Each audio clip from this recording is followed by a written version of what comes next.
bebas lah kalian mau ngurusin badan atau enggak mau, karena cara kita mencintai tubuh kita itu berbeda-beda. Oke, assalamualaikum warahmatullahi wabarakatuh. Kembali lagi nih bareng aku Naila di Titik Cerita. Kali ini teman-teman, aku bakal bacain DM yang masuk dari teman Titik Cerita. Nah, DM kali ini beda dari DM-DM yang lain karena biasanya DM yang masuk tuh ceritain soal kehidupan pribadi. Bukan gitu maksudnya gini, ceritain sebuah hubungan. Nah, kali ini dia enggak, dia ceritain dirinya sendiri bahwa kayak gini. Jadi halo Min, halo Kak Naila, halo Min, kayak gitu dia DM-nya. Nah, aku mau cerita nih, katanya aku tuh sebenarnya aku kalau dikatain korban bullying juga bisa, cuman menurut aku nggak bullying sih, karena emang ini karena emang akunya aja yang nggak bisa nanganin kehidupanku, katanya kayak gitu. Nah, jadi dia itu adalah orang yang merasa bahwa dia itu dibully gara-gara badannya, gara-gara tubuhnya, dan akhirnya dia diet. Kalau orang zaman sekarang kan diet ngurusin badan dan sebagainya kayak gitu nih. Nah, akhirnya dia diet. Kalau kata orang-orang sih diet gak sehat lah ya. Akhirnya dia minum obat, dalam artian berlebihan kali ya, mungkin karena di situ dia ceritain bahwa sampai dia itu ngerasa bahwa kayak nggak nafsu makan. Terus akhirnya dia setiap ngaca itu kayak kok berat badanku nggak turun-turun ya, padahal kalau dilihat di timbangan berat badannya tuh sebenarnya turun, tapi dia ngerasa bahwa dia nggak turun. Dan kepercayaan dirinya tuh berkurang terus dan sampai dia itu bener-bener badannya kurus banget, katanya sih gitu, kurus banget, tapi dia masih merasa bahwa dia perlu untuk menguruskan badan. Gimana ya, sebenarnya ngurusin badan, diet dan sebagainya itu kan kepuasan setiap individu, dalam artian bebas lah kalian mau ngurusin badan atau enggak mau, karena cara kita mencintai tubuh kita itu berbeda-beda, dan diet itu bisa jadi salah satu cara kita untuk mencintai tubuh kita. Tapi terkadang mungkin niat kita baik tapi cara kita yang agak salah kali ya mungkin. Nah, saran aja sih buat temen-temen semuanya dari aku, dan saran juga buat diri aku sendiri, bahwa mencintai diri kita sendiri itu bisa dengan banyak cara. Salah satunya menerima apa yang kita miliki, dan jika kita memang ingin memperindah apa yang kita miliki, lebih baik lakukan dengan cara yang baik. Karena aku gara-gara DM ini ya, aku langsung baca buku ini. Aku baca buku ini buku ini, dan di situ aku baca soal gangguan makan. Karena di DM itu dia ceritanya kan sampai dia tuh sebenarnya udah kurus banget, cuman dia ngerasa bahwa kok turun-turun. Dia ngerasa bahwa tetap badannya tuh nggak kurus, dan dia harus ngurusin terus sampai dia sakit kan. Ya endingnya sekarang dia udah menyadari bahwa cantik itu saat kita tuh bisa sehat dan kita bisa menerima apa yang kita miliki. Dan jika kita memang ingin memperindah apa yang kita miliki, lakukan dengan cara yang baik.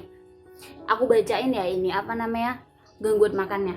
Oke, aku di sini cuma baca ya guys, cuma baca aja, dan aku nggak mau teman-teman di cerita ini kayak menafsirkan sendiri apa yang kalian dengar, dalam artian aku baca buku ini cuma baca aja. Dan kalau memang teman-teman merasa punya gangguan yang sama atau teman-teman memiliki hal yang sama, lebih baik periksa ke dokter, karena cantik itu sehat, dan cantik itu memiliki banyak definisi, karena setiap kepala itu punya pikiran dan setiap orang punya pandangan sendiri. Jadi setiap kata-kata cantik itu punya arti sendiri setiap orang. Jadi kita tidak bisa menstandarisasi kali ya, karena saat kita bilang cantik itu kulit putih, terus kita mendiskriminasi dong kulit hitam, enggak juga kan, karena cantik itu bukan masalah fisik atau bukan gitu, maksudnya cantik itu bukan masalah standarnya siapa dan siapa, karena cantik itu sangat universal dan masing-masing. Kalau bahasa kita ya nafsi-nafsi kali ya. Dan hal yang banget perlu teman-teman tahu bahwa Tuhan itu menciptakan kita dengan bentuk yang sangat-sangat baik, dengan sangat-sangat sempurna. Karena saat kita menyadari bahwa kita tuh memiliki kelebihan yang orang lain nggak dimiliki orang lain, kita akan sangat-sangat menyadari bahwa Tuhan itu menciptakan kita dengan sangat-sangat sempurna. So buat kalian, cintai diri kalian dan jangan pernah kalian merusak diri kalian. Karena apa? Karena Tuhan sudah menciptakan kita dengan bentuk yang sangat baik dan sebaik mungkin. Oke, aku bacain. Ada 2 macam gangguan makan, yakni anoreksia nervous dan bulimia nervous. Jadi ada 2 guys.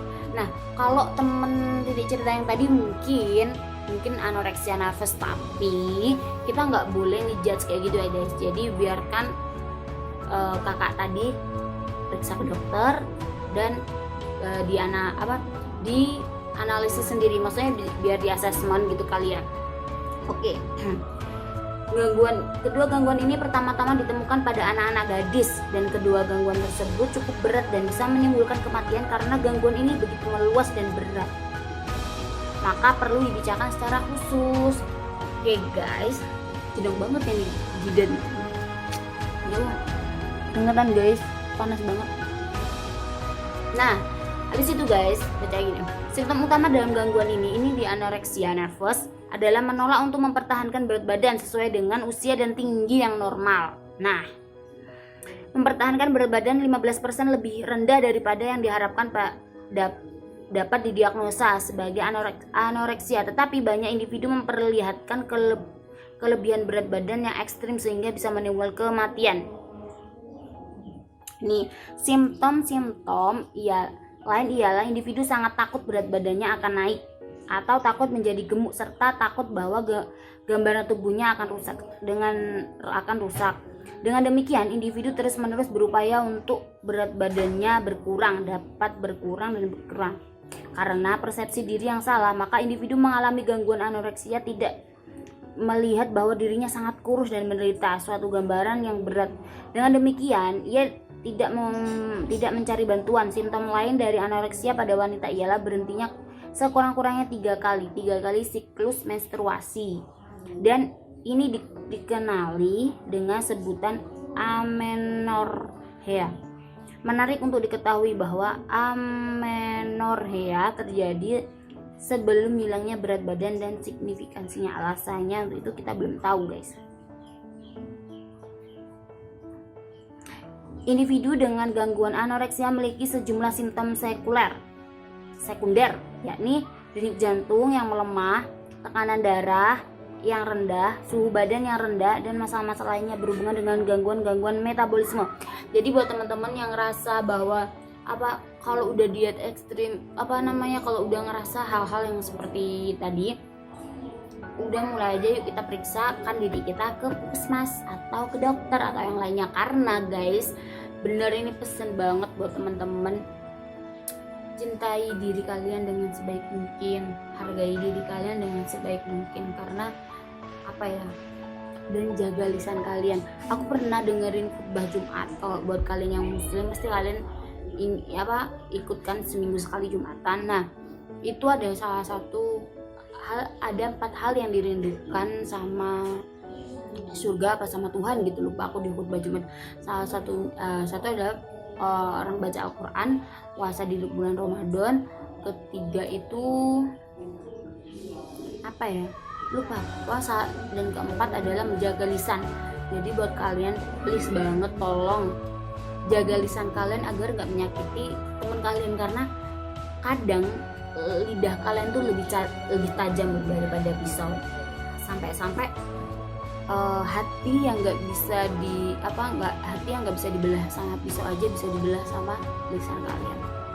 So jaga lisan kalian biar teman-teman kita juga kejaga, dan sayangi diri kalian Kalau emang kalian mau diet dan sebagainya, mau jaga tubuh dan sebagainya, lakukan dengan baik. Kalau memang kalian ngerasa ada hal yang tidak baik, segera periksa ke dokter, karena sebenarnya saat kalian sehat itu adalah saat kalian sangat cantik. Dan bersyukurlah saat diri kalian sehat, karena sebanyak orang yang sakit yang menginginkan kesehatan kalian. Next time buat kalian jangan lupa like, comment, dan subscribe di channel YouTube ini. Dan kalau buat teman-teman ada yang punya cerita yang sama, jangan lupa komen di bawah ini. Dan mungkin kalian punya tips sehat, diet, dan sebagainya, biar teman-teman Titik cerita nggak sampai ngalamin sakit-sakit dan sebagainya kayak gitu. Bisa komen di bawah. Dan juga kalau punya cerita-cerita yang sama, bisa juga komen atau DM langsung di Titik cerita _cerita di IG kita, atau bisa juga ke IG-nya aku, Naila Copia gitu. Dan jangan lupa like, comment, dan subscribe, dan share buat teman kalian, kali aja ada yang punya cerita yang sama. Dan jangan lupa, dari Titik cerita kita menuju titik bahagia. Terima kasih, dan next time ketemu lagi bareng aku. Wassalamualaikum warahmatullahi wabarakatuh.